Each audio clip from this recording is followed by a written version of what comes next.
Muy buenos días, muy buenas tardes, muy buenas noches. Soy Gustavo Burgos y estamos dando inicio a una nueva entrega del programa de conversación política de Valparaíso, Chile y el mundo, Mate al Rey. Estamos en una jornada bastante fría en el puerto de Valparaíso. El verano llega sigilosamente de una manera casi como trepándose por las paredes. No logra afirmarse en Valparaíso, que sigue con bruma, sigue con frío, pero eso no impide que nuestro programa siga cálido y ferviente, de acuerdo a lo que ha sido históricamente. Vamos a utilizar esa expresión que anticipa lo que será este programa, gracias a la severa, inexplicable y brutal conducción del gran Sergio Risenberg Cohen. ¿Cómo está, don Sergio? Muy bien, Gustavo. Aquí en los controles, con la esperanza, pero realmente es la convicción de estar dirigiendo un capítulo histórico de este programa. Es un capítulo histórico, efectivamente, por muchas razones. Estamos grabando 18 de diciembre y después explicaremos que respecto de la víspera de qué fecha nosotros nos encontramos. 18 de diciembre de 2024, no se olviden esa fecha. Bueno, este es un Humanamente Hablando. Estamos con un hombre de la casa, absolutamente. Él es hincha del equipo Universidad de Chile, que es un equipo de fútbol para aquellos que no lo sepan, pero además de un equipo que ha nacido y que ha llegado al fútbol profesional recientemente, que es Limache, Deportes Limache. Él además es profesor, es un destacado historiador, es el compañero Sergio Grestoso. ¿Cómo está, Sergio? Buen día, Gustavo y tocayo Sergio. Bastante bien, a pesar de mi avanzada edad y del calor que promete ser abrumador en la capital de Chile. O sea, en la medida... ¿Quién como ustedes que viven en la costa, en Maribú, las costas de Maribú y de el querido puerto de Valparaíso? Exactamente, Puerto de mi amor. Exactamente, doblemente puerto de mi amor, efectivamente. Muy bien, Así es. vamos a lo que nos convoca.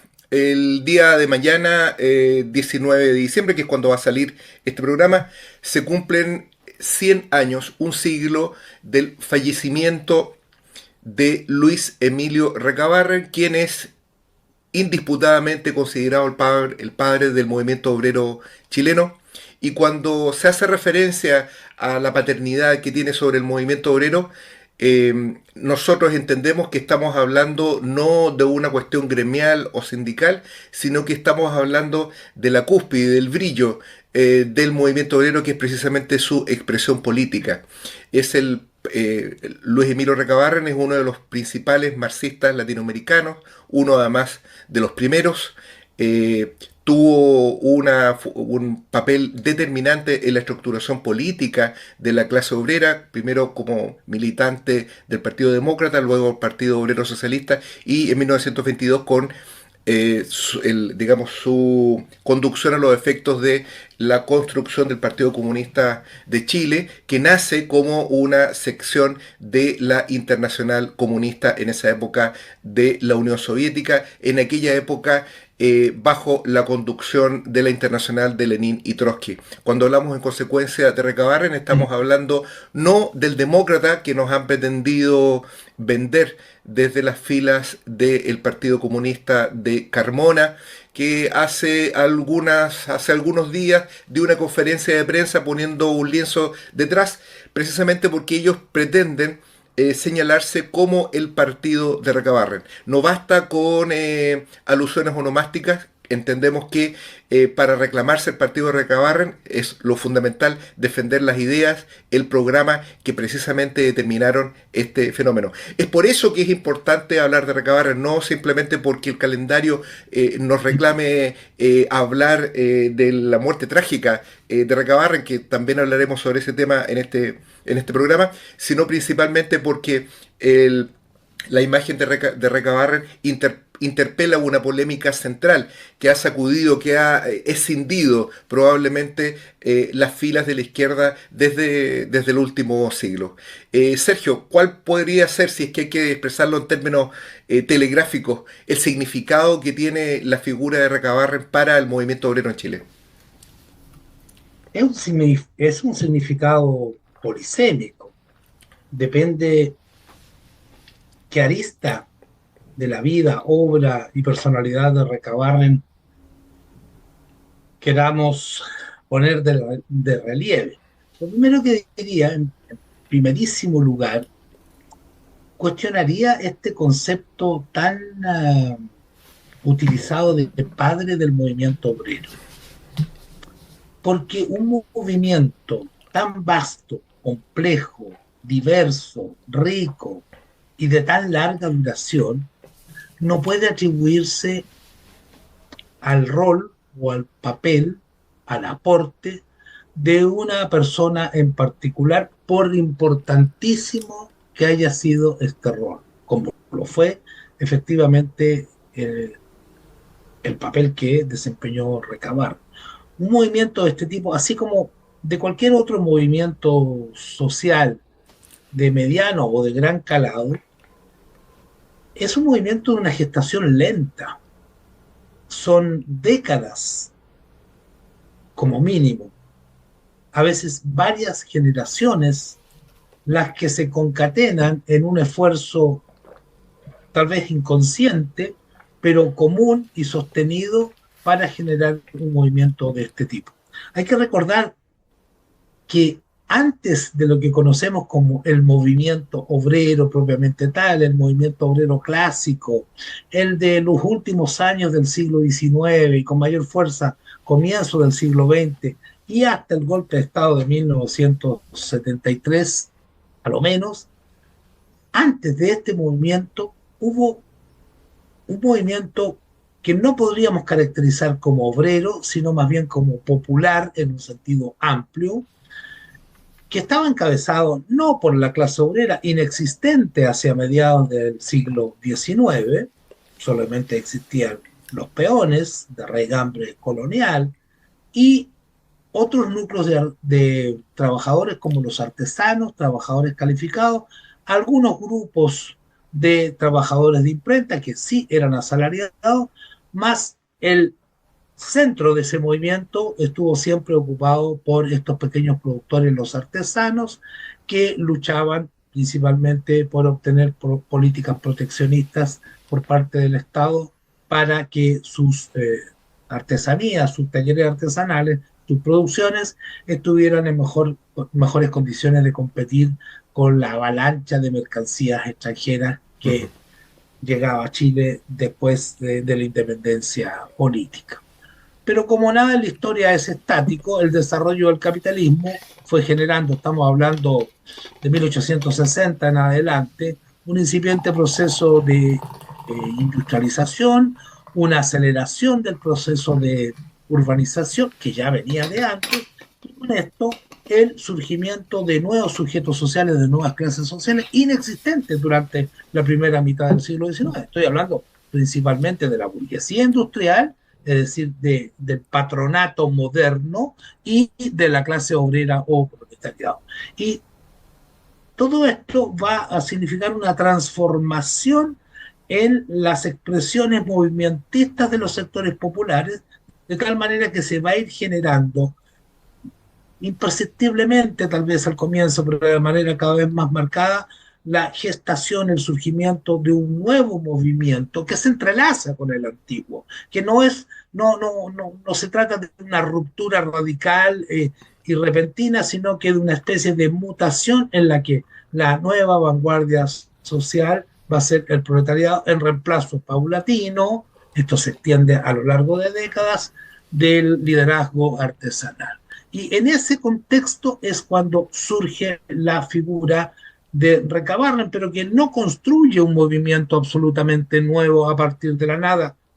Aquí habría que aplicar la ley de Lavoisier, ¿no es cierto? Que en la naturaleza nada nada se destruye ni nada se construye, referido a la materia, solamente se transforma. Algo parecido podríamos decir que ocurre respecto de la génesis del movimiento obrero, movimiento al cual yo le agrego un segundo adjetivo, un movimiento obrero y popular, puesto que el movimiento obrero no fue excluyente de otros movimientos sociales populares, como podría ser el movimiento campesino, el movimiento de pobladores y otros, pero el sello de la clase obrera fue impregnando la hegemonía, podríamos decir en el mejor sentido del término, de la clase obrera, fue impregnando a estos otros movimientos que se articularon con el movimiento de la clase obrera. Pues ahí está el rol de Recabarren.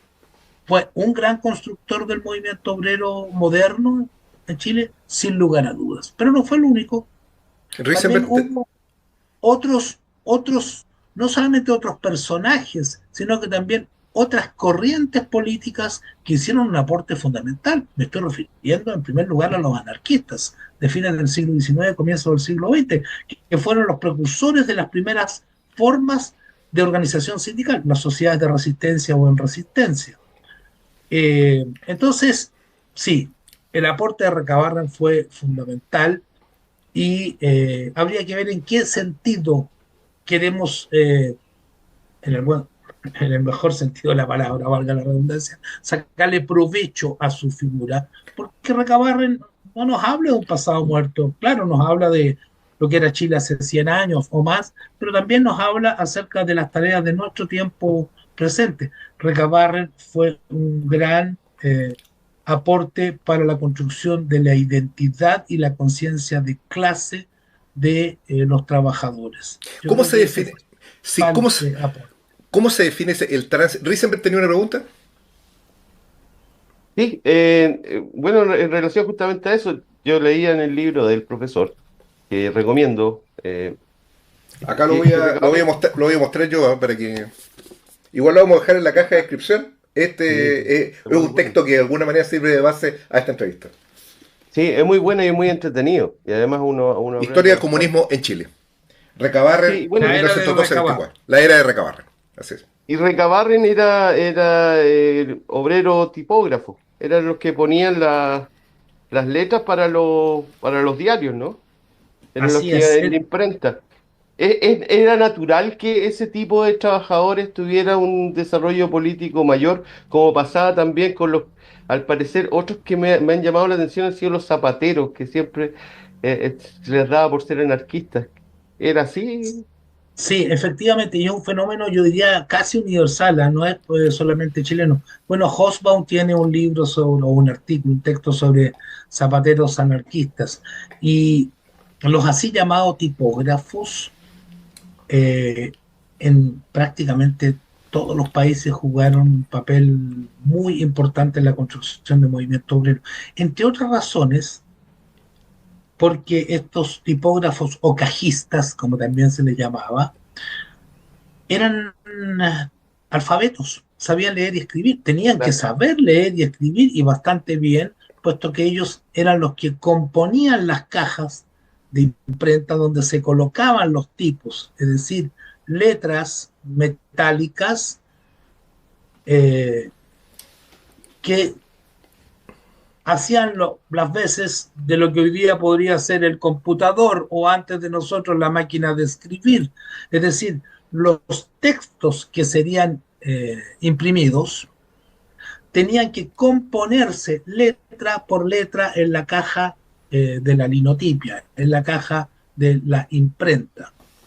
Era Imagínense un ese trabajo trabajo, o bellísimo, sí. sea, cada página eran centenares o tal vez miles de tipos metálicos. Por ende, los cajistas en particular y los trabajadores de imprenta de manera más general eran una especie de estrato superior de la clase trabajadora en un momento histórico en que muy pocos sabían leer y escribir, lo que los colocaba en una situación de privilegio cultural y en contacto con la cultura letrada Mm. por su oficio. Y evidentemente tenían un rol de vanguardia que cumplir y Y, lo cumplieron, porque si uno recuerda la historia del mutualismo en Chile, se va a dar cuenta que el precursor de la primera sociedad de socorros mutuos que logró sobrevivir, permanecer en el tiempo, me refiero a la Sociedad Unión de los Tipógrafos de Santiago, fundada en 1853, fue un tipógrafo peruano avecindado desde hacía mucho tiempo en Chile, don Victorino Laínez. Entonces tenemos muchas similitudes y muchos ejemplos en Chile y en otros países del rol destacado que cumplieron estos trabajadores. Luis Emilio, Yo Recabarren no fue la leyendo, excepción en ¿sí? ese sentido. yo justamente leyendo eso, el inicio de Recabarren me di cuenta, bueno, Recabarren empieza en el norte a trabajar a finales del 1800, justamente no muchos años después de la Guerra del No, Pacífico. antes del norte, no, antes, él se fue al norte a comienzos del siglo XX. Él era Ah, porteño, ya. nació en Valparaíso, en Playa Ancha. Incluso se sabe más o menos, hablando con el dueño, el administrador de un famoso café que hay en Playa Ancha, la República Independiente de Playa Ancha, ¿A quién le mandamos saludos? sí, me señaló que Recabarren había nacido no muy lejos de ese lugar. Luego se trasladó a Santiago, estamos ya hablando de los últimos años del siglo XIX, porque Recabarren nació en 1876 y emigró al norte por ahí por 1903, no antes, ya Ya. que lo hizo respondiendo a una invitación del dirigente principal de la Mancomunal de Obreros de Tocopilla para que instalara un diario, una imprenta y un diario que fueran la voz de la Mancomunal, cuestión que Recabarren hizo y que replicaría en numerosas oportunidades durante su agitada, corta, pero fructífera vida. Y ahí él trabajó bueno, claro, y estuvo, y además cayó detenido, y ahí caí yo en cuenta que casi nos quedamos sin Recabarren, porque Recabarren estuvo trabajando en todo el área de la salitrera en el norte, y él justamente en 1907 lo pilló exiliado en Argentina, o si no, probablemente habría sido parte de esa huelga, ¿no? Es probable porque antes de 1907 Recabarren vivió en muchos lugares. En Iquique se trasladaría hacia 1911, 1912, O no sea, después recuerdo, de la matanza. después de la matanza. Pero Recabarren, bueno, vivió en Tocopilla, en Iquique, en Antofagasta, dos veces en Buenos Aires, en Santiago, en Valparaíso. Y a propósito de lo que mencionabas, Sergio, de su prisión, de esta primera estadía en prisión, Recabarren estuvo 8 veces preso. Se pasó varios años en total en prisión. Y ese es uno de los rasgos más notables de su papel y de su personalidad, la persistencia contra viento y marea en la construcción de movimientos obreros, tanto de organizaciones sociales como de organizaciones políticas, porque ese es otro aspecto que me imagino abordaremos, es decir, la estrecha fusión que hizo siempre Recabar sin jamás escindir lo social de lo político. ¿Cómo se produjo ese tránsito entre aquellas cuestiones que estuvieron presentes inicialmente en su militancia en el Partido Demócrata, que era una organización de corte liberal, radical, pero que era una organización de tipo burguesa, totalmente, vale decir, de aquellas que agotan su discurso político en lo institucional? A eso nos referimos con una organización de tipo burguesa, ¿no? No estamos simplemente emitiendo un mote o una expresión despectiva, sino que tratamos de ubicar desde un punto de vista de clase una organización. Recabarren comienza a militar ahí, pero sin embargo transita rápidamente producto de su penetración en el movimiento obrero, que es lo que transforma a Recabarren hacia el marxismo. ¿Cómo se provoca ese tránsito? Porque en parte tiene que ver con su actividad, ¿no? Como publicista. Recabarren ingresó muy joven al Partido Democrático en 1894. De ese año él cumplió 18 años. Y imaginamos que en un primer momento él suscribía los principios, los postulados y la doctrina del Partido Democrático, que podría ser caracterizado como el primer partido popular en cuanto a su composición, en en tanto se proponía la defensa de ciertos intereses populares, pero como bien ha señalado, acribía a una ideología que es propia de la burguesía, el liberalismo. Pero se trataba de un liberalismo sui generis que se venía construyendo espontáneamente en el seno del movimiento popular por la regeneración del pueblo, este movimiento de artesanos y trabajadores, obreros calificados. Esto es lo que yo denomino como liberalismo popular, una lectura popular del ideario liberal de las élites, que en un primer momento eh, fue distanciándose o marcando diferencias con el liberalismo que ellos denominaban como de frac y corbata, hasta llegar a un punto de ruptura, de alejamiento ya definitivo, que se tradujo en 1888 en la formación de este Partido Democrático. Un pequeño paréntesis, Sergio, una pregunta. Esta idea de los trabajadores junto a los campesinos, junto a los intelectuales, ¿no? Frente a esta idea de los trabajadores como una expresión más de lo popular, más no la única ni la hegemónica, es presentado al día de hoy como una innovación, como una expresión de la superación del marxismo. ¿Podría compararse al Partido Democrático? Me autocorrijo, Rosenberg, dije demócrata. A este Partido Democrático con estas organizaciones que han surgido actualmente también multicolores en torno al ideario del Frente Amplio y del posmodernismo. ¿Qué vinculación podría hacerse entre una cosa y otra?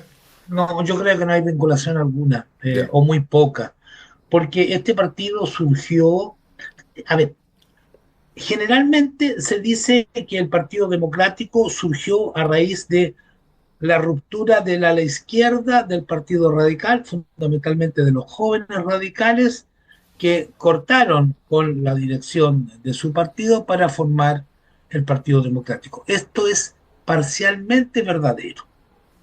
Esto lo he estudiado muy bien en Ujú. mi principal obra de la regeneración del pueblo a la huelga general. Si bien este elemento es cierto, es indudable, y es cuestión de saber que el principal líder de este partido y fundador fue el joven abogado Malaquías Concha, que venía precisamente de la Juventud Radical, no es menos cierto, y este es el aspecto que se oculta generalmente, es que en este partido confluyeron para su formación importantes núcleos de activistas de cuadro, podríamos decir, del movimiento popular, del movimiento artesanal de la época, muchos de los cuales no tenían militancia en el Partido Radical o en ningún partido. Los había que habían aquellos que habían apoyado hasta entonces el liberalismo burgués en distintas campañas presidenciales, campañas parlamentarias, pero que no tenían afiliación política.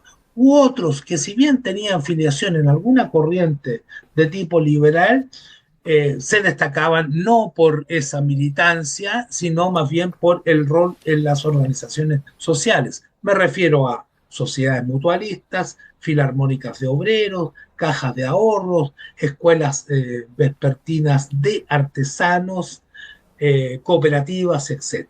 Entonces, el Partido Democrático, que insisto, fue el primer partido popular, a pesar de ser un partido liberal, yo agregaría liberal popular de nuestra historia, fue Ujú. el producto de esta doble convergencia de estos artesanos y obreros calificados que hicieron un balance de varias décadas de experiencias sociales y políticas y de esta ruptura del ala izquierda de los jóvenes del Partido Radical. Entonces, no hay similitud alguna, porque este fue, yo diría, un movimiento auténtico, ¿ya? Un movimiento que surge de una larga experiencia histórica y que intenta dotarse de una representación política con los límites que le colocaba ni más ni menos que la estructura social del país, eh, la realidad económica, social, política y cultural de Chile de aquella época. Sí, las ideas socialistas y anarquistas entran de manera medianamente significativa en Chile recién después de la Guerra Civil de 1891. Podríamos decir en términos coloquiales que el liberalismo popular era lo que había. ¿Ya? El liberalismo hasta entonces en Chile era la ideología de progreso por antonomasia. Yo tengo Y una duda en relación con ese tema. Podríamos decir, pero esto es una hipótesis que yo creo, digamos, a partir de lo que he leído, que tampoco soy un experto, pero he leído la opinión que tiene Gabriel Salazar sobre la figura de Recabarren, y a mí me da la sensación de que él congela a Recabarren en este periodo, llamémoslo, democrático. ¿Tienes esa impresión? Porque en general él habla de un Recabarren ciudadano, ¿no?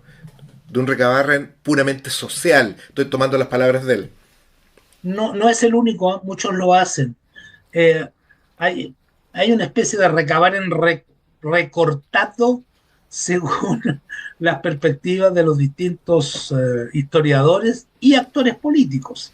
Ujú. Generalmente ocurre lo que tú dices. Se habla de este recabarren social como si Recabarren hubiese escindido lo social de lo político, cuestión que jamás hizo, porque la primera militancia de Recabarren no fue social, fue política. Su primera militancia fue en el Partido Democrático. Después se integraría a organizaciones sociales, según lo que está documentado y sabemos hasta ahora. Ujú. De tal manera que separar o negar la fase, la arista política, incluso política partidaria de Recabarren, porque Recabarren estuvo en 5 o 6 partidos, espero que tengamos tiempo de Sí, mencionarlo, tanto sí. en Chile como en el extranjero, a mi juicio es absolutamente contrario a los porfiados hechos.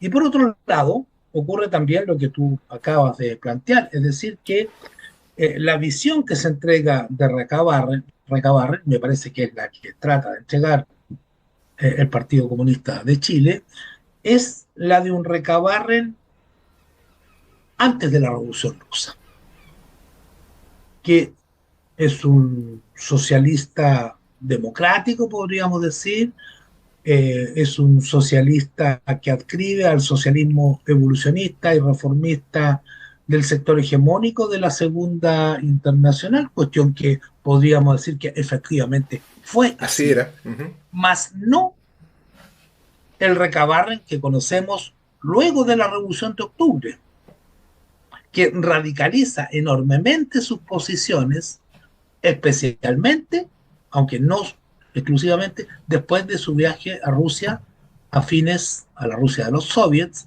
de 1922 y comienzo de 1923. Entonces, nos entregan una visión incompleta de Recabar. Se oculta la tremenda evolución y radicalización política que tuvo en los últimos años de su vida al calor de la propia experiencia nacional, de sus experiencias en la lucha de clases, sus estadías en prisión, las represiones sangrientas que sufrió la clase obrera y también ante el espectáculo de la Primera Guerra Mundial y la repercusión, la irradiación universal que tuvo la Revolución Rusa. Tú los Entonces, insinuados, Sergio, ¿cómo sí, evoluciona esta militancia desde el punto de vista orgánico, vale decir, de partidos en Recabarren?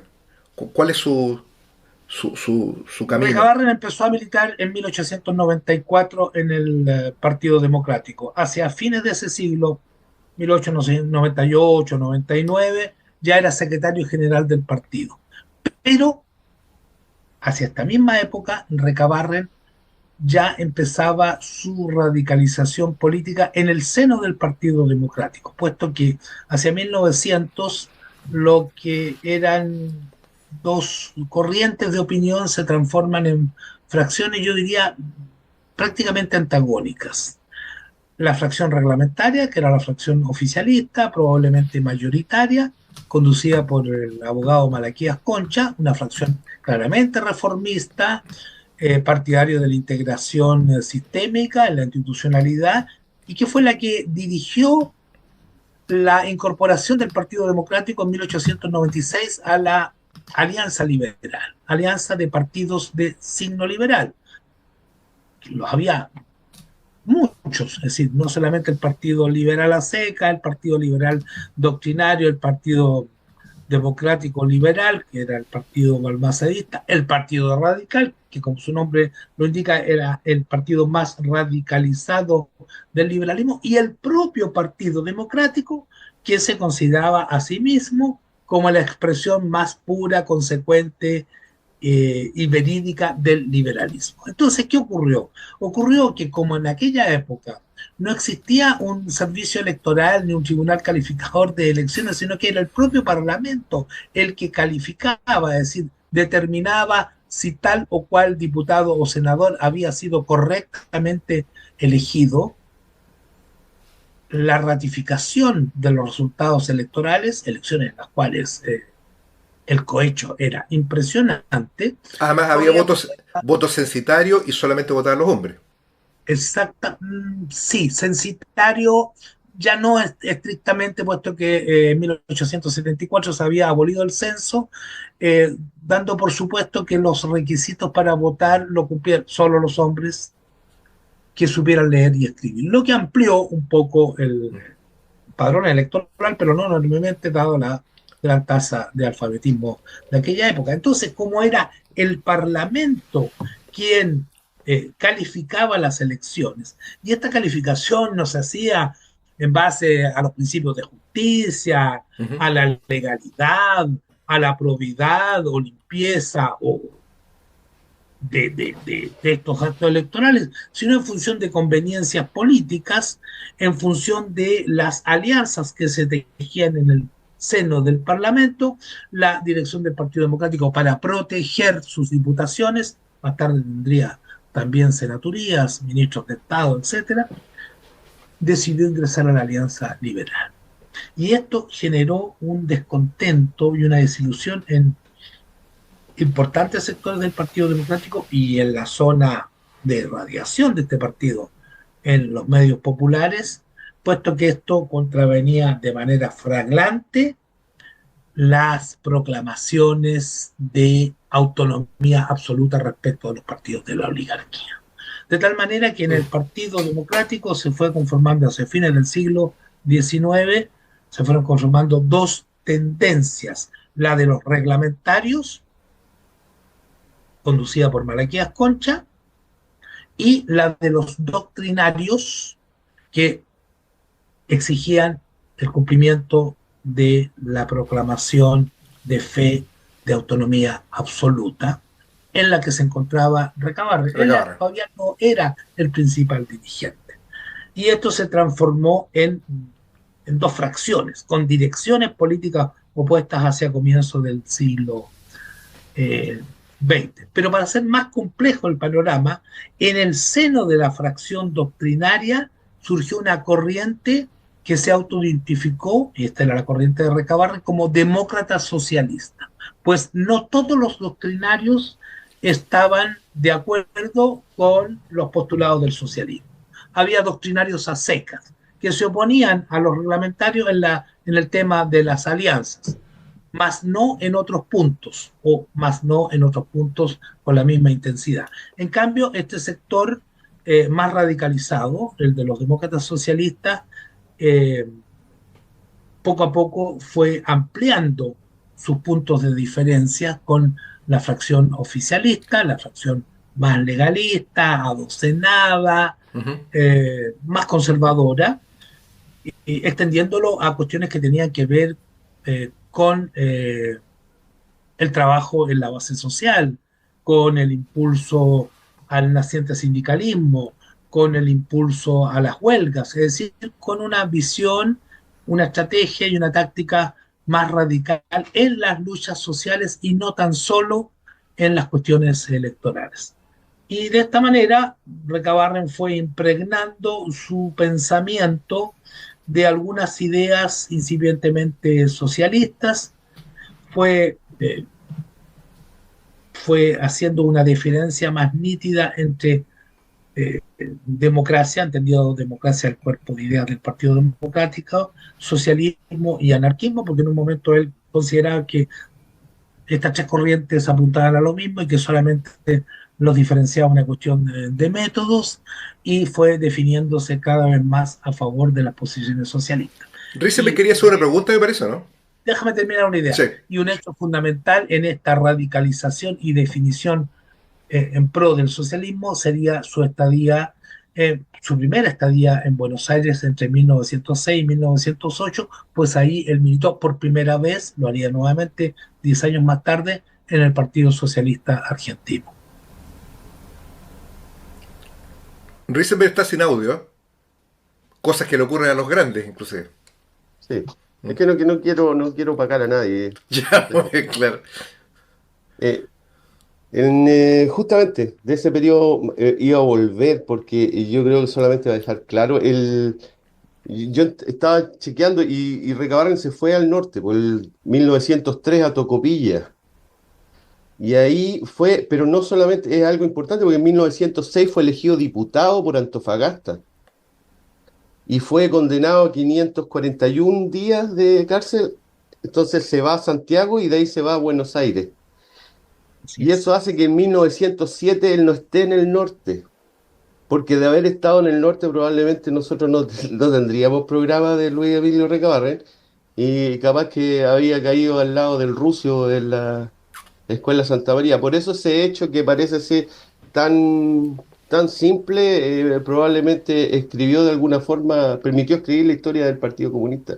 De eso me di Bueno, cuenta leyendo el libro del profesor, yo no lo sabía. eh, siempre es azaroso, peligroso y los historiadores nos negamos a hacerlo, hacer historia contrafactual. ¿Qué hubiese ocurrido si? No lo sabemos. Lo que sí sabemos es que en febrero de 1906, cuando Recabarren se encontraba en gira electoral precisamente en Antofagasta, se produjo la matanza de la Plaza Colón, con la que fue ahogada en sangre la huelga general de obreros de esa ciudad. Y, de paso, la policía y la justicia aprovechó este acontecimiento, a pesar de que parece que en esos momentos Recabarren no estaba en Plaza Colón, para echarle el guante y meterlo en prisión. Claro. Y Lo de probablemente 1907 no sabemos. ¿Ya? No lo sabemos porque Buenos Aires ya era el lugar de residencia de, de Luis Emilio. ¿Y él cómo se reclamaba en aquella época? ¿Ya era un socialista a esos momentos? Él se declaraba como demócrata socialista. Su Ya. intención hasta entonces no era fundar un nuevo partido, sino, como se decía en aquella época, socializar el Partido Democrático, es decir, hacer que éste adscribiera una autodefinición y un programa socialista. Recabarren hizo esta propuesta varias veces, pero no fue escuchado. Ni siquiera fue escuchado por sus compañeros del Partido Democrático Doctrinario. Solamente los demócratas socialistas, su fracción, podríamos decir, del Partido Democrático, apoyaban sus planteamientos. Y esto redundaría en que años más tarde, en 1912, ante la evidencia de que el Partido Democrático no podría ser transformado en el sentido que aspiraba a recabar ni otros, él rompió con su partido para formar el Partido Obrero Socialista. Partido que 10 años más tarde se transformaría en Partido Comunista de Chile.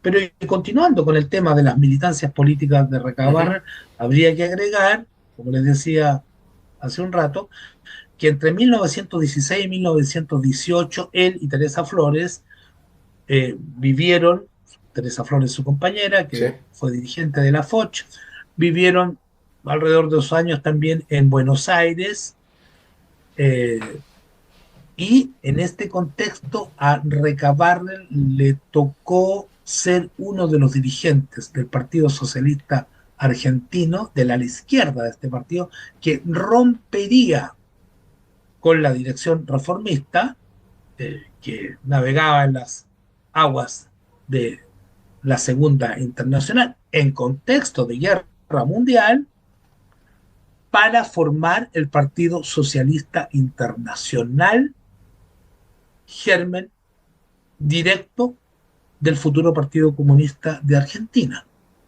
Y es por eso que los comunistas argentinos siempre consideraron, y me imagino que a pesar de los avatares y transformaciones de la historia, a Recabarren como uno de sus fundadores.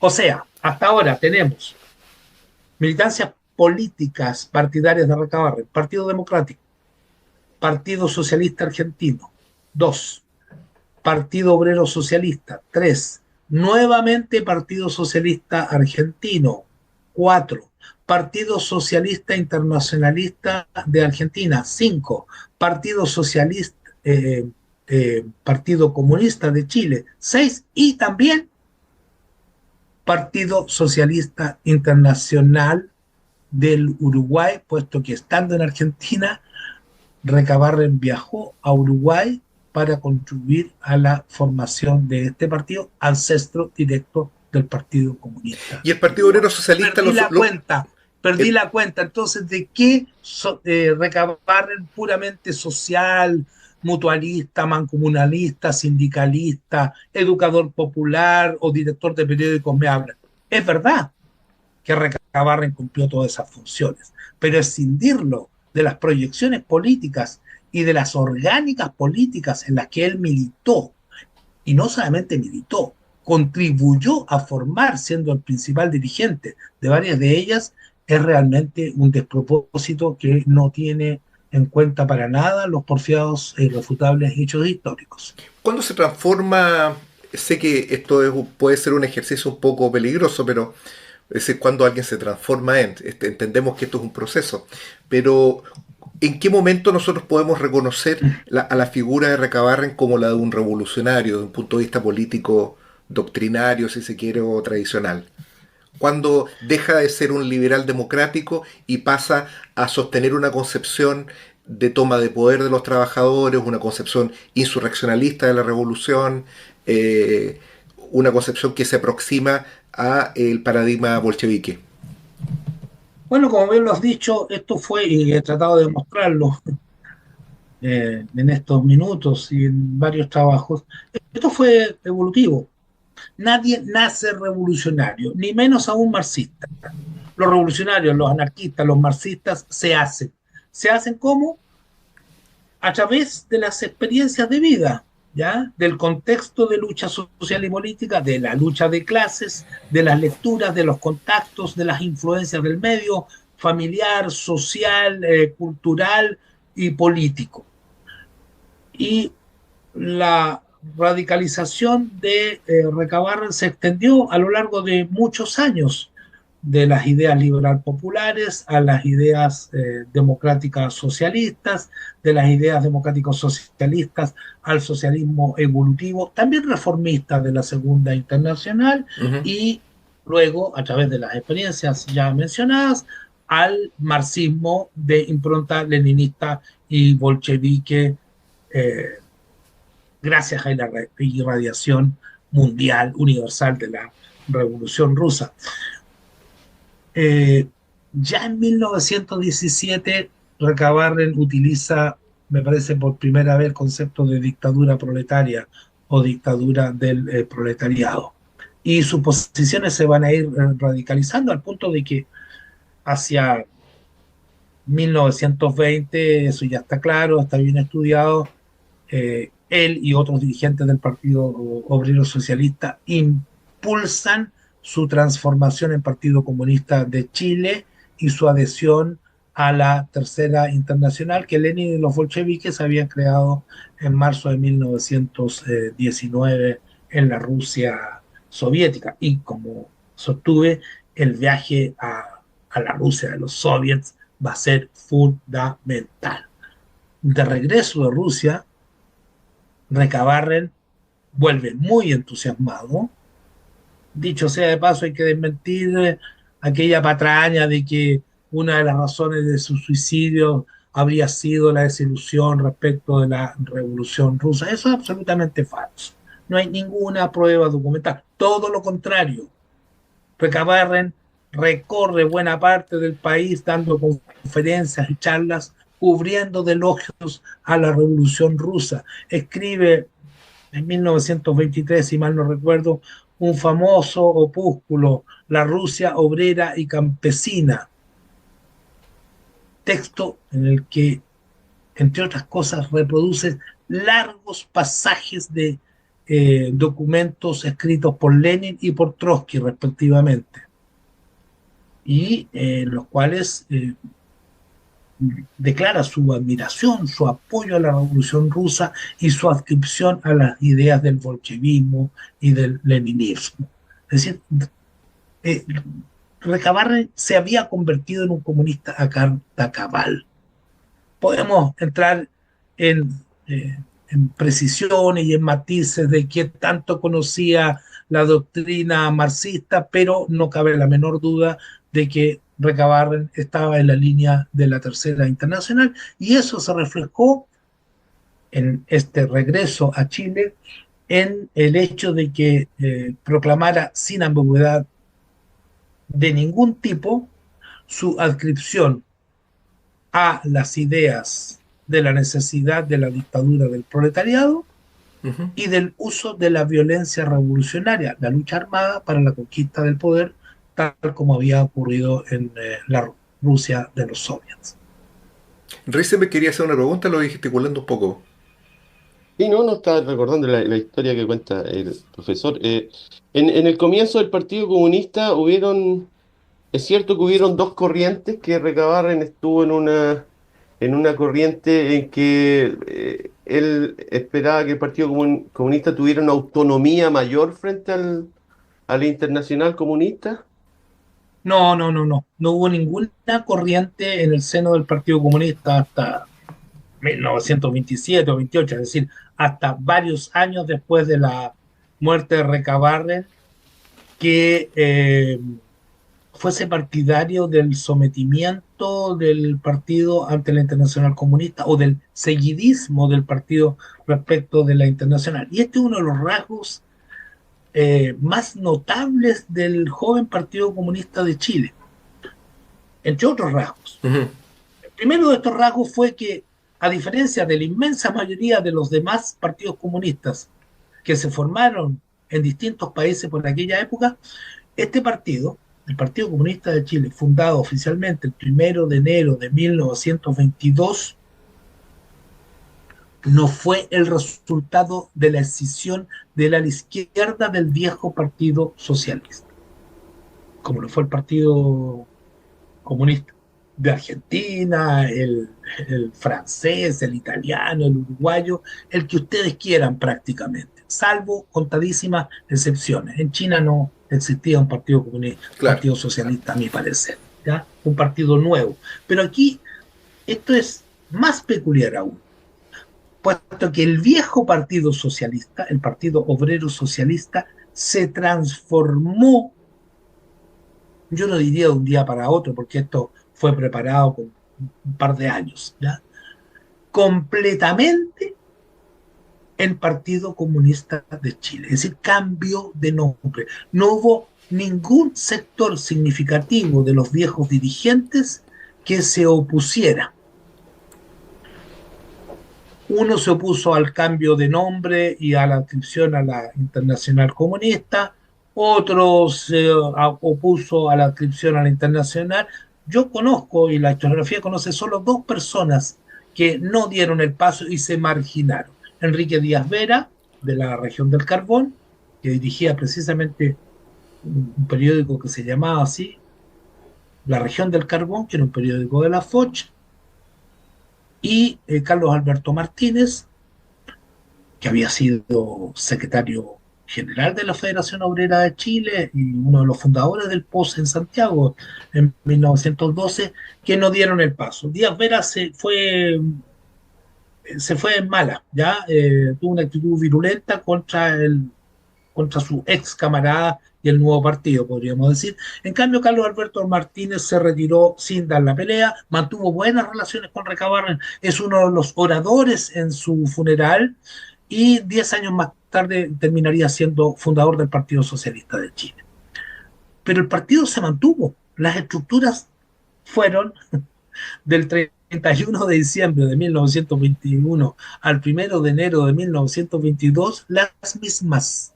Los periódicos fueron los mismos, los periódicos del partido, solo que en algunos casos, como ocurrió en Antofagasta, tuvieron que cambiar de nombre, porque el periódico se llamaba hasta entonces El Socialista y a partir de entonces empezó a llamarse El Comunista. Pero la estructura del partido se mantuvo. Los dirigentes fueron básicamente los mismos. Más aún, la cultura política y la forma de organización y de trabajo político del partido se mantuvo durante muchos años. Y es por eso que la Internacional Comunista no lo aceptó, sino hacia fines de la década de 1920 como partido, como miembro completo, podríamos decir. Lo tenía como organización simpatizante, entre otras razones porque no cumplía las 21 condiciones impuestas por Lenin, que él fue el quien la redactó, para el ingreso de organizaciones a la Comintern, o Internacional Comunista. Sobre todo no cumplía eh, la exigencia de tener estructura celular, ¿ya? Porque la estructura del Partido Comunista de Chile siguió siendo choclonera hasta la instauración de la dictadura de Ibáñez, es decir, asamblearia y no celular como exigía la internacional. Esa es una primera característica. Y la segunda notable característica fue durante gran parte de la década de 1920 hasta la dictadura, de una notable independencia del PC de Chile respecto de la Internacional Comunista. Y eso queda muy bien reflejado en el material valiosísimo que compiló nuestra querida colega ruso-chilena Olga Ulianova, fallecida a muy temprana edad, en los archivos después de la caída, la disolución de la Unión Soviética. Olga Ulianova se sumergió en esos archivos durante muchas visitas a su país natal, se trajo copias, tradujo del ruso o de otros idiomas lo que estaba en lenguas poco conocidas por estas latitudes y los publicó. Y esa documentación refleja con claridad lo que la misma Olga Ulianova explicó, a saber que el Partido Comunista de Chile ni siquiera le informaba regularmente de sus actividades a la Internacional Comunista, lo que provocaba irritación, que se refleja en los documentos. Los encargados de la Internacional, los encargados de América Latina, de la Internacional, Codovila. Y menos aún le pedía instrucciones, como si hacían muchos partidos. Lo único que sí, el partido solicitó ayuda económica, que no se la dieron. Nunca el Partido Comunista de Chile recibió un peso hasta antes de 1927 o incluso más tardíamente.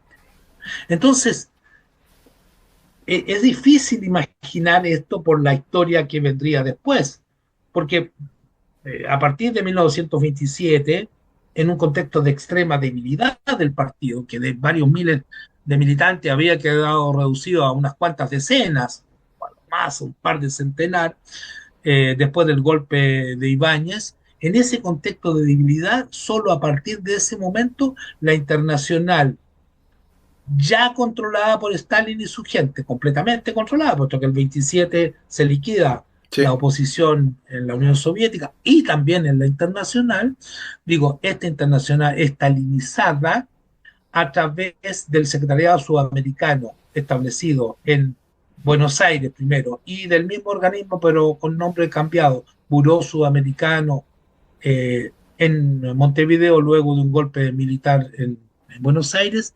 intervino brutalmente en los asuntos internos del Partido Comunista de Chile. ¿Ya? Mandó sus delegados, entre otros Codovila, entre otros argentinos la mayoría, pero también un español y posteriormente de otras nacionalidades, hasta soviéticos con el correr del tiempo. Dividió el partido, financió al grupo más proclive a la dirección estalinista de la Internacional Comunista, me refiero al grupo de Elías Laferte, Carlos Contreras Labarca, Juan Chacón Corona y otros, al punto que se constituyeron en la clandestinidad dos partidos comunistas de Chile, sección chilena de la Internacional Comunista, es decir, exactamente el mismo nombre, siendo el grupo mencionado, que sería el que finalmente se quedaría con el nombre del partido, eh, un grupo absolutamente dependiente y seguidista del Comintern, de la Internacional.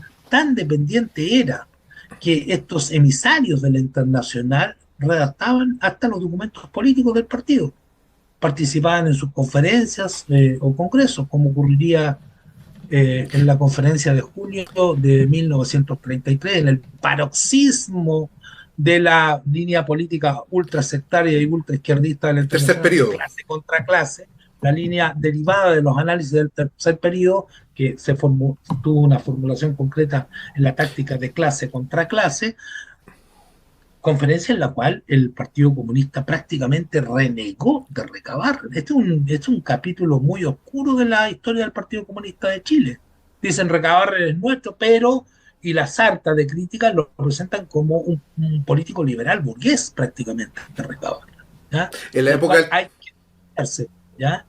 Eh, entonces, Sergio, hay una cuestión que es bien interesante, ¿no? O sea, a partir de lo que tú estás señalando, ahora nos saltamos un poco al curso posterior que tuvo, que yo creo que de alguna manera insinúa algo que yo diría que es como la segunda lugar común que existe sobre la figura de Recabarren. Yo creo haber sido muy chico, no sé si Risenberg lo escuchó alguna vez, de que Recabarren se suicidó porque convocó a un mitin. E inclusive se decía cuál era el mitin. Un mitin en Plaza Almagro, ahí al final de la calle San Diego. Y que había llegado muy poca gente. Y producto de que llegó muy poca gente a ese mitin, él habría ido a su casa, sacó de un cajón de un escritorio donde tenía un revólver y se puso fin a sus días. Que es indudable que la muerte de Recabarren, y es curioso porque en nuestro país el suicidio, posteriormente el suicidio de Allende también, digamos, nosotros tenemos tradición de suicidio político, está presente en nuestra historia. Pero, ¿qué hay de cierto en relación con que habría porque es paradójico, es contradictorio, es poco creíble que un hombre con la formación política de Recabarren pudiese experimentar, digamos, tal grado de depresión como resultado de un hecho absolutamente anecdótico? Sin duda alguna que esto tiene una dimensión mayor. ¿Cómo llega? Porque creo que, en mi opinión, hasta la muerte de Recabarren tiene un sentido político y seguramente entronca con este fenómeno que ya está viviendo sus primeros días. Recabarren muere a fines del año 2024 y a unos 10 meses... 1924. 1924 no, y meses después, creo que 10 meses después de la muerte de Lenin. ¿Qué relación puedes ver entre las dos cosas? ¿Qué fenómenos políticos expresa la muerte, el suicidio de Luis Emilio Recabarren? Es un tema muy complejo. Primero, me gustaría referirme, si tenemos tiempo, a las probables razones que impulsaron a Recabarren al suicidio. Claro. Nunca lo sabremos exactamente porque no dejó nada escrito, ¿ya? A mi parecer, fue una conjunción de razones. ¿Ya? Hay una motivación de tipo físico, material. Recabarren estaba enfermo. Desde hace un tiempo se quejaba de fuertes y constantes dolores de cabeza. Tenía un tumor, nunca se sabrá. Eso en primer lugar. Hubo razones políticas que permiten pensar que de Recabarren había caído en una fuerte depresión. En primer lugar, porque a comienzos de septiembre de 1924 se produjo el ruido de sables, esta irrupción de los militares jóvenes en la política chilena, militares de orientación reformista, que terminó momentáneamente con el primer gobierno de Arturo Alessandri Palma y entronizó a los militares en el poder. Militares que, sobre todo los jóvenes, tenían un discurso reformista. Fueron ellos los que apuraron la promulgación de las leyes sociales a comienzos de septiembre, que, según eh, el lenguaje de el León de Tarapacá, Alessandri, habían detenido en el Parlamento los viejos del Senado durante más de 3 años. Y el manifiesto de la Junta Militar Revolucionaria de septiembre de 1924 prometió reformas sociales, prometió incluso la convocatoria a una asamblea constituyente para que la nación de manera libre e informada decidiera de su destino, ¿ya? Lo que generó ilusiones en muchos sectores populares y una cierta desorientación en el movimiento obrero. El Partido Comunista, que en esa época estaba dirigido por Recabarren, mantuvo una actitud prudente en los primeros días o semanas. Y expresó desde un comienzo su desconfianza respecto a los militares debido a la historia sangrienta del movimiento obrero a manos de la represión de las fuerzas policiales y militares. Pero muy rápidamente, en cuestión de semanas, esta actitud de prudencia que se mezclaba con exigencias a la Junta Militar de cumplir con lo prometido, se transformó en una oposición abierta. Pero pareciera ser que Recabarren quedó muy decepcionado respecto de la falta de respuesta popular frente a la irrupción del poder militar. En ese mismo mes surgió una primera y pequeña fracción en el seno del partido, compuesta por jóvenes, militantes muy jóvenes, sin una gran trayectoria, prácticamente desconocidos. ¿De qué mes estamos hablando del 2024, Sergio? Estamos hablando de septiembre de 1924, ¿ya? El mismo mes en que se produjo el ruedo de sables y la constitución de la... Septiembre de 1924, tiendo a decir 2024, perdón. Ya. 1924. Ese mismo mes se produjo una primera fracción en el Partido Comunista de Chile. Una fracción cuyo leitmotiv era cuestionar la dirección que Recabarren ejercía en el partido, pero con argumentos políticos muy poco claros, es decir, sin programa político alternativo. Es una cuestión de personas. La crítica se centró en él y en Teresa Flores, su pareja. Fracción que, si bien fue rápidamente derrotada, no tuvo mayor eco, debe haber dejado una huella negativa en el espíritu del viejo, como ya le decían entonces a Recabarren. Como si todo esto fuera poco, problemas de salud, contexto político desfavorable, cuestionamiento de su liderazgo por un grupito de jóvenes del partido. Como si todo esto fuera poco, parece ser, porque eso eran rumores, que su relación con Teresa Flores se había quebrado o se estaba quebrando. Seguía viviendo con ella, ahí en el barrio Patronato, el barrio Bellavista, muy cerca de donde estaba, en la calle de Río de Janeiro, el local de la Federación Obrera de Chile. Era difícil aguantar todo eso, esa conjunción de elementos. Luego de 30 años de dura y agitada vida militante, 8 prisiones. Nunca lo sabremos con certeza, pero todos estos elementos lo llevaron a realizar una segunda tentativa de suicidio, porque en el invierno de ese año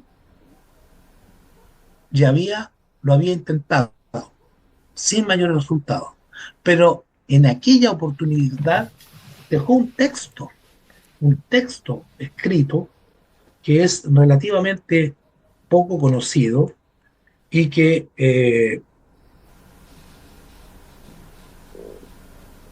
no deja de inquietarnos, porque tiene conceptos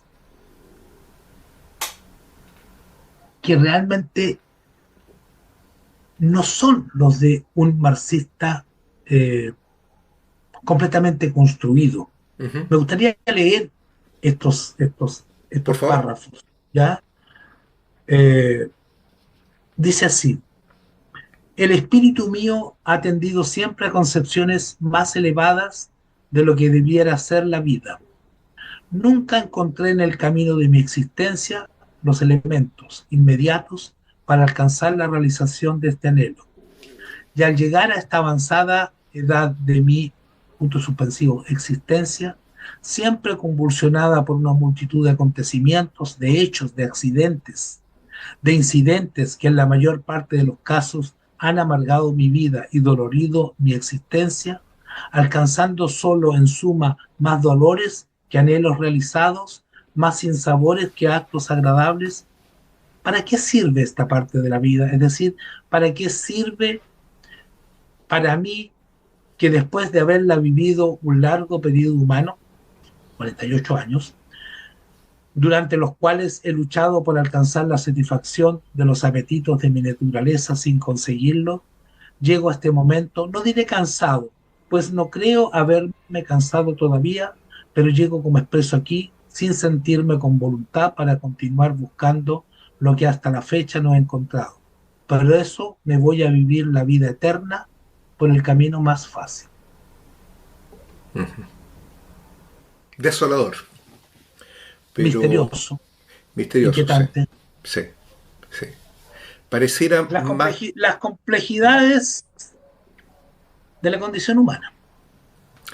no parece, Un, rec un sino, recabarren muy humano, no esa estatua de bronce o de mármol que algunos pintan. es realmente estremecedor. Así es. Yo quiero hacer un contrapunto respecto de el otro suicidio que está presente en la historia de la izquierda chilena, que es el suicidio de Salvador Allende. El suicidio de Allende es un suicidio, llamémoslo, narcisista, ¿no? En el que él ubica su propia muerte como parte de su discurso político.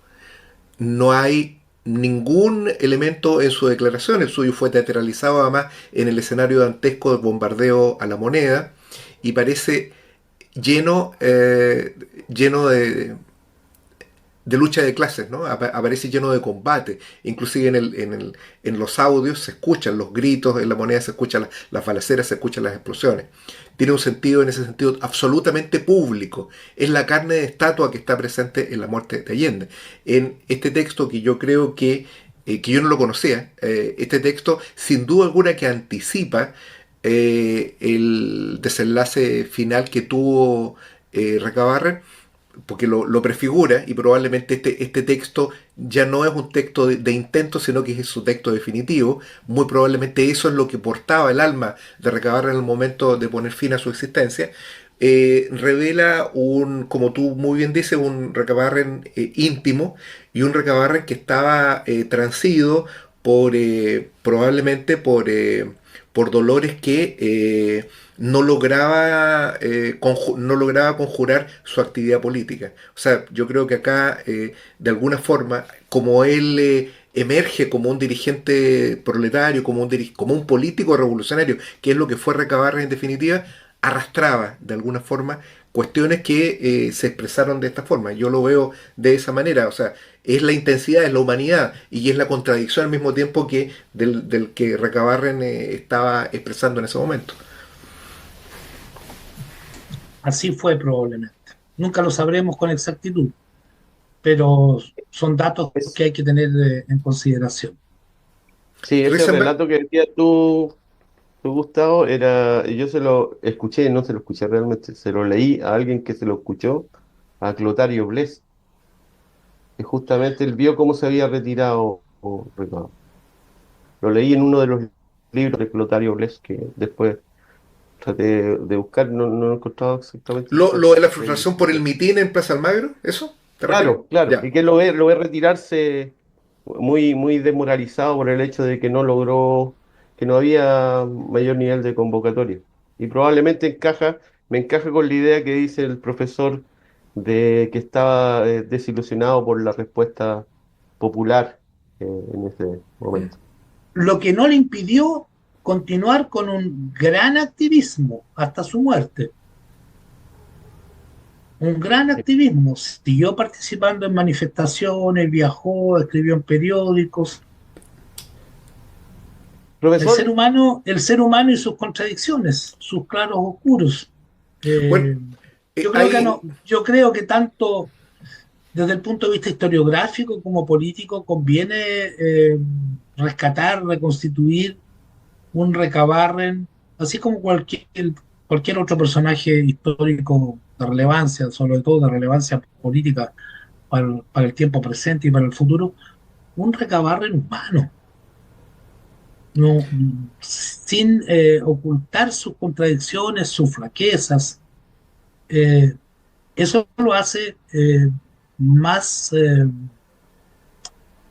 válido, más valioso. hay una, yo creo que sí, comparto totalmente esa idea.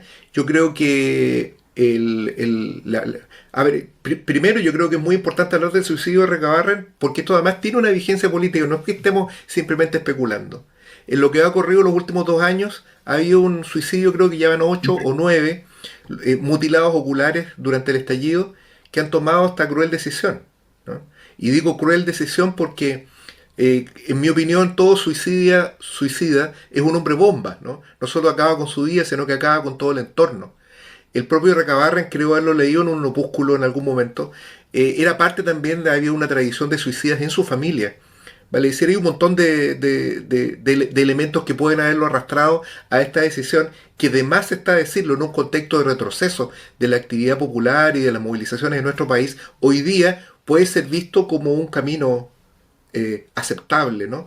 Y creo que es importante remarcar lo dañino que es una decisión y el impacto que tiene una decisión así sobre el conjunto de la sociedad. Eso es lo primero. Pero también quiero señalar lo siguiente que tiene que ver con cómo se oculta este hecho. Hay otra figura que creo que se aproxima, que es el boliviano José Aguirre Gainsbourg. José Aguirre fue fundador del Partido Obrero Revolucionario en Bolivia, un destacado cuadro marxista que integró el Comité Central de la Izquierda Comunista en los años 30 en Chile, un boliviano. Un marxista a carta cabal, un estudioso, un publicista, un intelectual que dejó una abundante literatura y que y respecto de su muerte siempre hay un velo en Bolivia también, ¿no? Como existe también este velo sobre la figura de Recabarren y que tiene que ver con la muerte que él tuvo. Él se subió a una rueda de Chicago, estas ruedas redondas, que una de ellas se instaló en Viña, ahora recién a la salida del Marga Marga, y se subió a un carrito de eso y trató de saltar de un carro a otro. Una estupidez, estamos hablando de un hombre de casi 40 años. Y se resbaló y se mató de esa manera. No fue un acto suicida, pero obviamente si nosotros consideramos algunos rudimentos de la psicología, no podemos entender, no podemos sino observar que esa actitud temeraria y ese desprecio por su propia existencia, por su vida, a lo mejor fue determinante también en el momento en que él decidió hacer esa tontera, ¿no?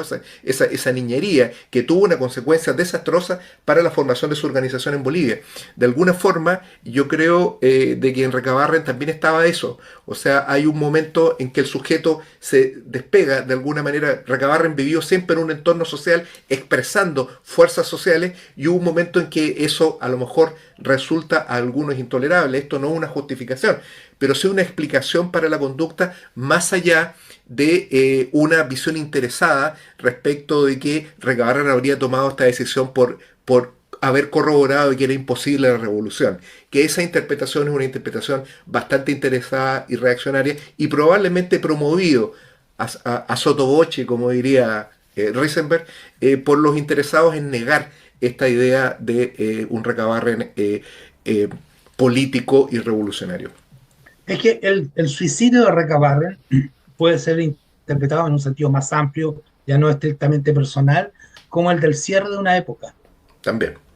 porque coincide cronológicamente casi a la perfección con la transición, eh, con varias transiciones, con una mutación de las características del Estado chileno, que va a transitar mediante leyes sociales de septiembre de 1924, Constitución de 1925, de ser un Estado oligárquico, asocial y excluyente, a un Estado de compromiso en el plano político y asistencial en el plano social. Social. Transición que va a tomar más de una década, que recién se va a terminar de consolidar a fines de los años 30. Y en el plano que más concernía directamente al movimiento obrero, se inicia también la transición del sindicalismo libre al sindicalismo legal. Es decir, el sindicalismo sin reconocimiento estatal, sin norma legal alguna que lo regulara, por la libre, que es el que conoció Recabarren y el movimiento obrero hasta entonces, a un sindicalismo férreamente normado por el Estado, a través de las leyes sociales primero y del Código del Trabajo más tarde. Entonces, Recabarren muere justo cuando se estaba insinuando esa transición. Es otro elemento Sí, interpretativo que deberíamos absolutamente. tomar en consideración. Es altamente simbólico. Recabarren no es él solamente, es el fin de una época también. Y encaja con la muerte de Lenin y el Congreso, el 13º Congreso del Partido Comunista, en que Stalin comienza la persecución sobre la oposición de izquierda. Entonces también son hechos que van en paralelo. Eh, profesor, yo sé que usted me va a decir que no, pero si ya me dijo una vez que no. Eh, pero siempre hubo, usted sabe, esta gente mal hablada que decía que no era muy claro que Recabarren se había suicidado, sino que lo habían asesinado y que además les parecía muy extraño que se hubiera matado de 2 balazos. ¿Qué dice usted ante esas malas lenguas que... Mira, hay un informe que se puede encontrar en internet de una comisión investigadora eh, compuesta por delegados de la FOCH y del Partido Comunista de Chile y que fue encabezada por el entonces, me parece que está recientemente titulado abogado Carlos Contreras Labarca, que con el correr del tiempo sería secretario general del Partido Comunista de Chile y que me parece que no quedan dudas respecto del suicidio. Mira, hay gente que hasta hace pocos años sostenía en México que Villa y Zapata cabalgaban aún, ¿ya? Yo le atribuyo esa misma validez o verisimilitud a Michael Jackson ese también. dicho popular mexicano a quienes afirman que a Recabarren lo, lo mataron. Eh, Algo parecido ocurre con el suicidio de Allende. Yo no tengo duda de que Allende se Mm. suicidó, pero se suicidó como un acto político, ¿ya? En un contexto en que había pocas alternativas, ¿ya? Ser apresado, maltratado, denigrado, humillado por los militares golpistas. Yo creo que el gesto de Allende fue profundamente político, independientemente de, de la cercanía o lejanía que tengamos con su figura y su política, pero Ujú. y bueno, ¿y por qué más de un balazo? Porque era una pistola automática, ¿ya? Que dicen que se había traído de vuelta, no sé cómo la metió, de su viaje a Rusia y que la habría comprado o adquirido o alguien se la pasó en Alemania, ¿ya? Ujú. Eh, Porque, a ver, siempre se puede especular, ¿ya? O formular hipótesis, pero cualquiera hipótesis requiere de una demostración, por mínima que sea, no hay el menor indicio, salvo estos rumores o habladurías de que a Recabarren lo hayan matado. ¿Quién hubiera querido matar? Él había estado ocho veces preso. Si hubiesen querido matarlo, lo habrían eliminado Mm. en alguna de estas ocasiones o cuando participaba en alguna manifestación.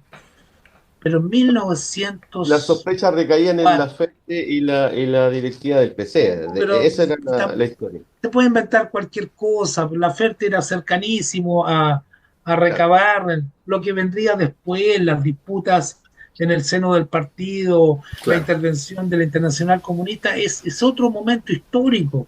¿Ya?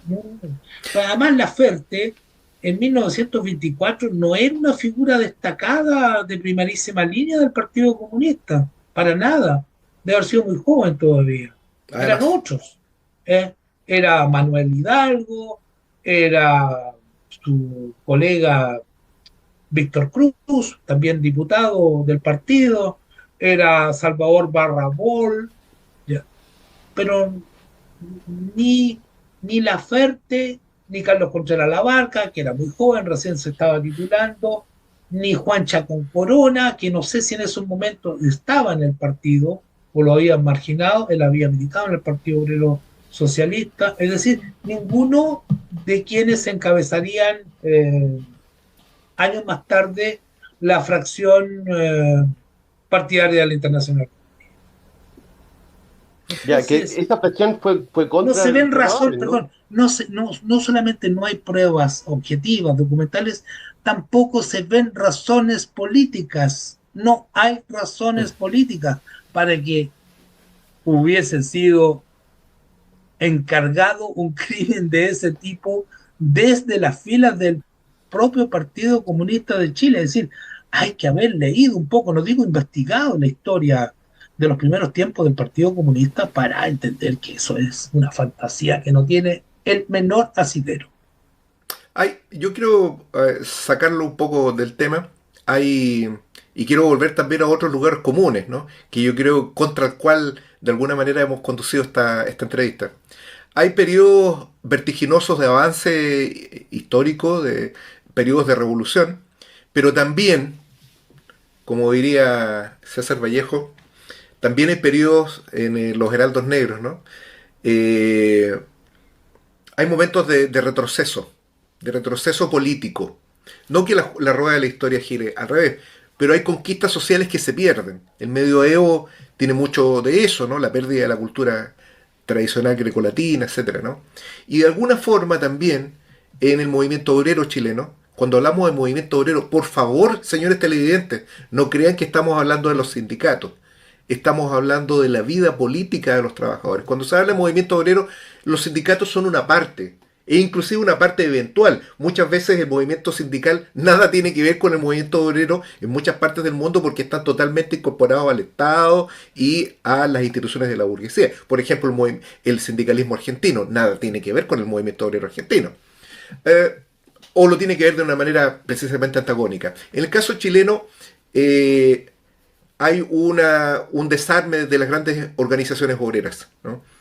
Como muy bien apuntaba el profesor, el Partido Comunista y el posterior Partido Socialista, que se transforman en los principales referentes de la clase obrera en Chile durante buena parte del siglo XX, han remitido en su condición de organizaciones obreras. El Partido Socialista, al comenzar la transición en el año 90, yo diría que formalmente ya comienza a ser un partido de la burguesía. Actualmente es quizá el principal partido de la burguesía en Chile, y el Partido Comunista durante este gobierno ha transitado también en el mismo sentido, transformándose a través de esta teoría de la seguridad y el orden como el derecho fundamental habilitante. En un enrevesado lenguaje postmoderno, el Partido Comunista ha transitado a conformarse en una organización patronal de la mano de la conducción de lo que en algunos sectores se llama las Queens, ¿no, don Sergio?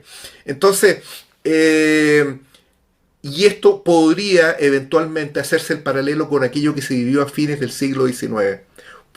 Y en ese contexto tendríamos que señalar de que el movimiento obrero está viviendo de alguna manera un retroceso histórico en que nuevamente carece de expresiones políticas. La rueda de la historia no gira al revés, pero puede volver a plantear cuestiones similares. ¿Cree Sergio Grez de que es posible hacer este paralelo para la comprensión del momento político que vive el movimiento obrero chileno?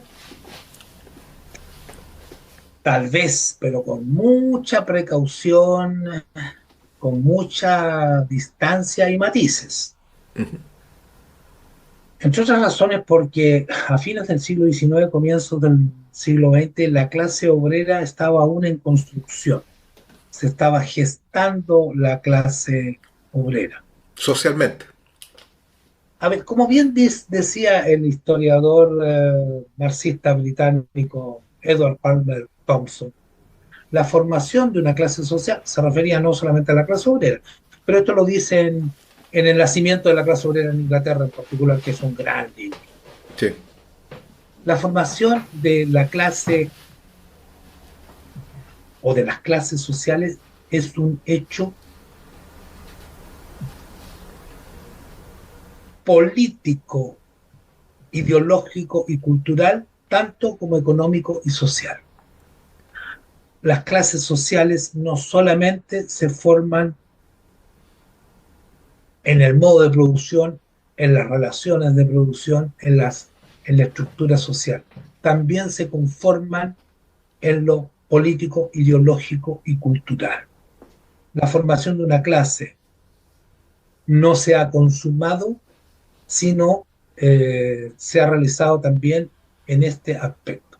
Es la clásica distinción de Marx, porque de ahí viene todo esto, de la clase en sí y la clase para sí.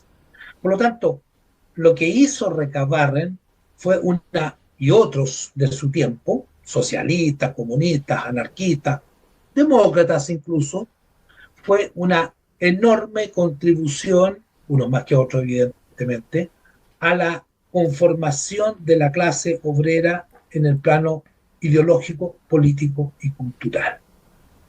Pero 100 o ciento y tantos años más tarde, vivimos una situación distinta, entre otras razones porque la clase obrera, el proletariado, y si se quiere en un sentido más laxo, la clase trabajadora, se ha desconstruido materialmente como producto de la así llamada revolución neoliberal, de la terciarización de la economía, de la desindustrialización, de la proliferación del trabajo precario, del de la Sí, sí. subcontratación, La precarización. etcétera, etcétera.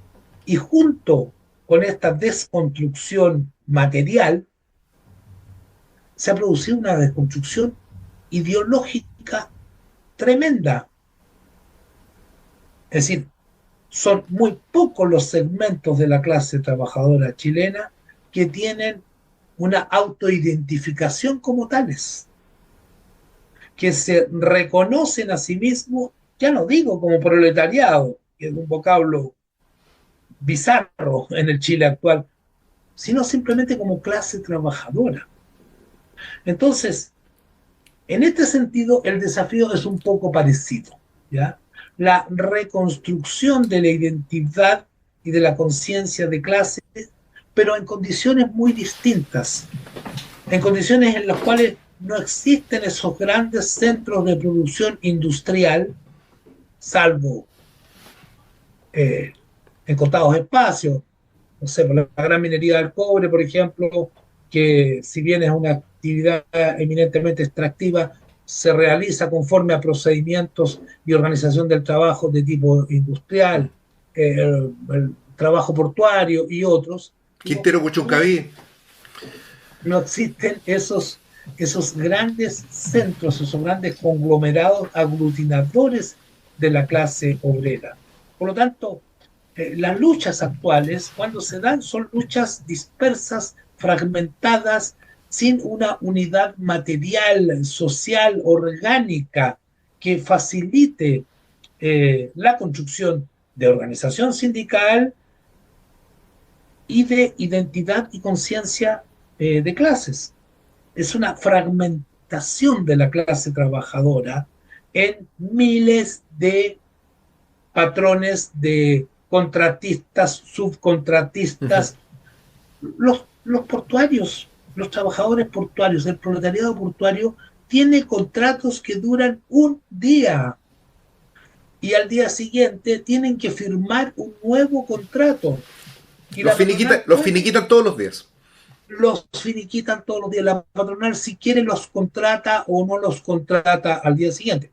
Tal vez esta formulación es un poco simplista, ¿no es cierto? Porque existen sindicatos portuarios, existen las uniones portuarias, hay una cierta presión de las organizaciones laborales para que ello no ocurra.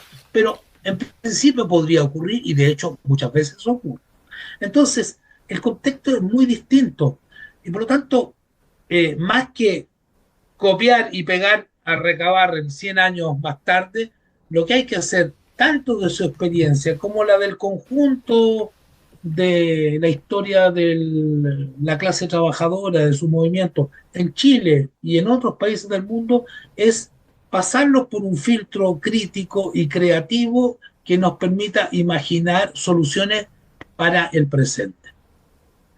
Porque la historia es irrepetible. No vamos a tener un nuevo Recabarren, nos vamos a vivir nuevamente en la época de Recabarren, vamos a seguir viviendo nuestra época y para nuestra época Recabarren puede ser un insumo en muchos aspectos, en firmeza, en conciencia de clase, en decisión de lucha, en modestia, en probidad.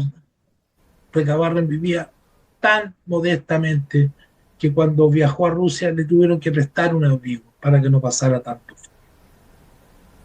En honestidad, en estudio, Recabarren era un trabajador ilustrado, como lo sabía muchos en la época. Leía, no solamente leía, escribía textos políticos e incluso escribió un librito de corte filosófico marxista, La materia eterna e inteligente.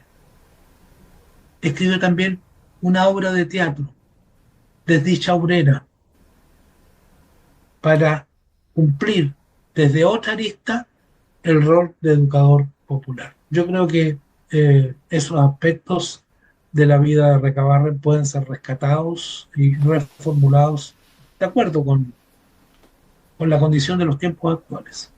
Sí, la imagen de Recabarren es una imagen señera, es una imagen profética, ¿no?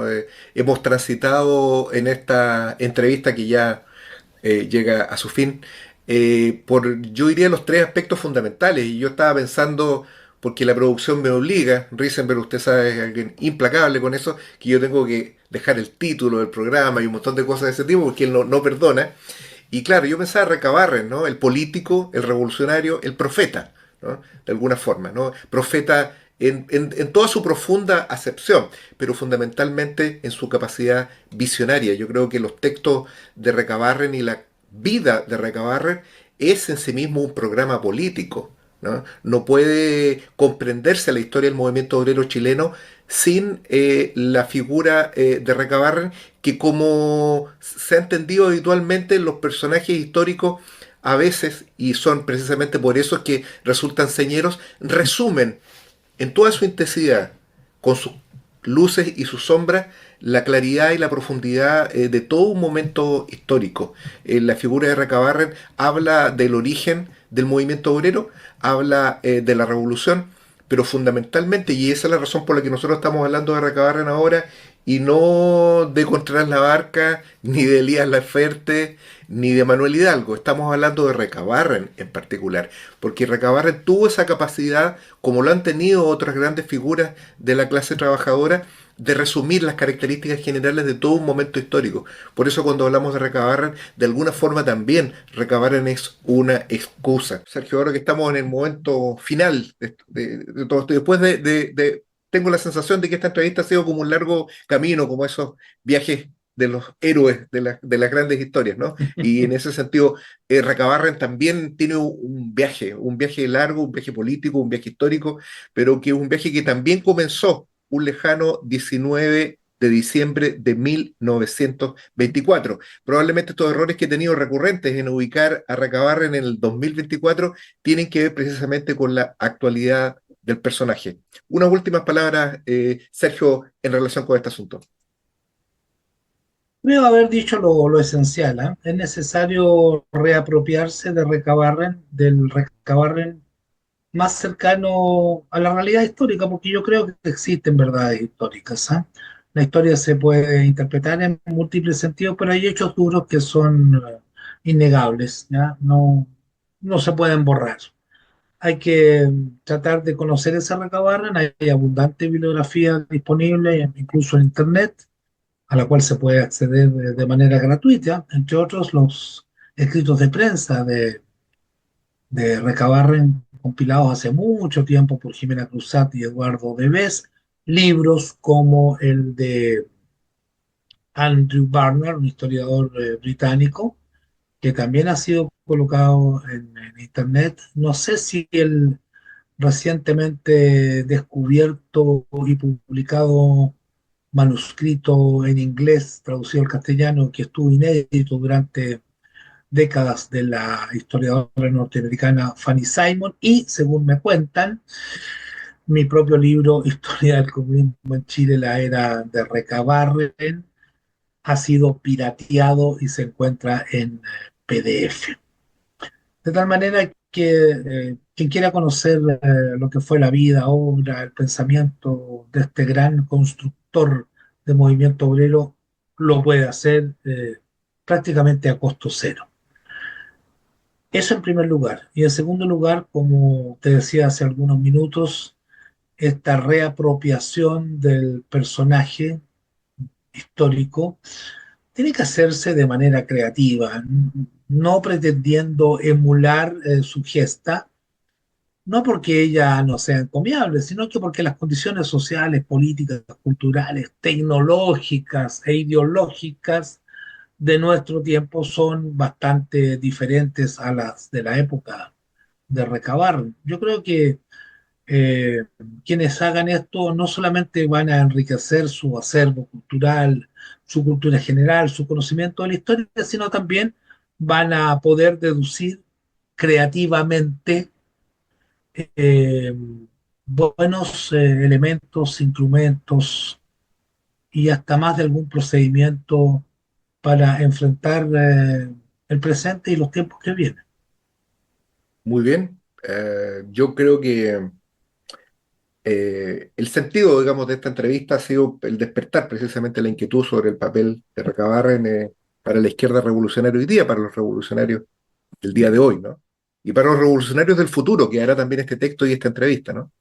Eh, bueno, pues la producción ha impedido que nuestro director nos acompañe en estos últimos momentos, pero de todas maneras yo sé que cuento con su autorización, de la misma manera que tengo la certeza que como se debe estar escuchando, los sones de la Internacional despiden a este insigne proletario como fue Luis Emilio Recabarren, y al conmemorar su muerte estamos conmemorando, no quiero hacer ninguna alusión de tipo eclesial, Sergio Grez, estamos conmemorando también un hito muy importante de la clase obrera, y cuando hablamos de eso estamos hablando de la propia revolución chilena.